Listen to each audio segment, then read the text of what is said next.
All right, today we got to talk about something very important. And if one video went viral, I hope it's this one, truthfully, because I think a lot of people need to understand how to save money. I get this question like literally 24/7. And today we're going to make a video on it talking about how I save money. Now, let's rewind a little bit. I just want to give you guys a little background. So a couple years ago, I became more financially intelligent, we could say, and I started studying it more, started studying money, started asking more questions of my mentors, because before that, I was all into music, which I was shuffling all my money into music, ultimately trying to make the big paycheck. Got there, didn't like it, would do up, whatever. And then I started really studying money. I'm like, okay, if I'm not doing music, I need to get my bread up fast. I didn't have really a savings. I didn't really have any of that, right? Maybe like 500, 700 bucks to my name type. So the first step, this one's very, very, very important. Please do not skip any of these steps. They work like this for a reason. So number one, you have to understand how much you spend a month to survive, meaning bills, gas, food, etc. Not parties, not alcohol, not weed, nothing. Sure, if you smoke weed every day and you need weed, fine. Work it into your budget. But ultimately, you need to know how much you're paying for your car, your insurance, your phone, whatever it is. Add everything up, and that's your magical number. Once you figure that out, you need to look at that and say, how much do I make a month? Let's just say you make $3,000 a month and you have to spend $1,000 to live, just to make it simple for the video. So every month you have $2,000 to play with, right? Well, then step number two is asking yourself, do you want to just save and stack for like a house or a new car or whatever it is? I don't know. I'm not here to tell you whatever it is. I'm just giving you the roadmap. Or do you want to invest and create assets to the point where later on in the future, you could borrow against your assets? So ask yourself that. If you want to stack, cool. We'll talk about that right now. So my advice if you want to stack is open a whole different bank account. The one that's not even linked to your checking, the one you normally use. Take that card, put it away, not in your wallet, not in your car. Like I'm talking about like somewhere in a closet or somewhere in a shelf or whatever. Put it away. Know where it's at, but put it away. And every time you get paid or every month, say you have $2,000 extra, every month you dedicate an X amount of money that goes to that checking or savings account every month religiously. And you could treat that as like paying a bill, right? So you're like, okay, out of $2,000, I want to put 200 bucks every month in this. So at the end of the year, you'll have 12 times 2, $2,400. So every year you should save $2,400 if you did this religiously, right? And you're like, okay, but that's not that much. Okay, perfect, whatever. It's not cool. I agree. But some people want to save, and that's cool. To each his own. If you're going to ask my opinion, I think it's stupid. Unless you're doing it for like a plan, like moving out or buying a house or whatever it is. If there's purpose behind it, do it. But if you're just saving because you don't understand money, don't. Because the bank gives you 0.01% if you're lucky, right? And inflation just came out and it was 6%, meaning that you're losing 5.99% on your money, keeping it in the bank. So therefore,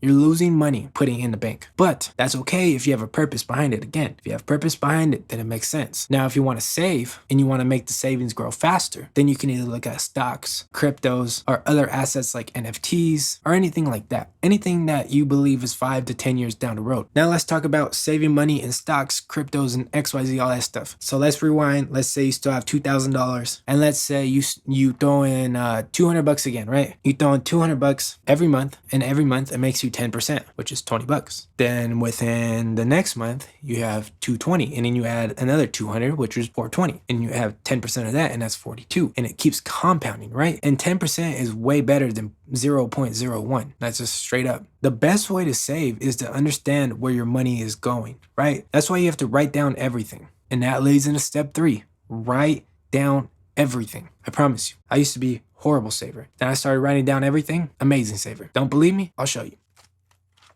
I'm talking everything. When you go to the store, when you buy a candy, when you put gas in your car, when you buy your dog something, everything. So when you step back and you look at where your money's going, you're like, why in the fuck am I spending $50 a month on Skittles from the gas station when I could buy a 24 pack on Amazon for $25 and save me $25 more to invest? See, a lot of people out there are going to be like, no, I don't need that. I don't need that. I'm too good with my money. I know where everything's going, blah, blah, blah. You need to have the humility to say, I don't know everything. I'm going to write it down so I can remember where everything is going. Therefore, you can see where your money is going. This is why companies are successful, because they know where every dollar is going. This is why there's such thing as a payroll, right? So if you really want to save money, treat yourself like a company and you are an employee. Even though you are an employee at a company, treat yourself like you're the company and you're the employee. So therefore, if you're getting paid 15 bucks an hour, tell yourself, I'm only getting paid 10. The company's getting paid 15. Because if it's that serious, you need to really apply pressure. But again, this will only work if you work. So it's like, Who is this guy? And again, guys, I'm just a YouTuber. I'm just trying to help you guys. Barely even a YouTuber. But with that being said, I hope this helped.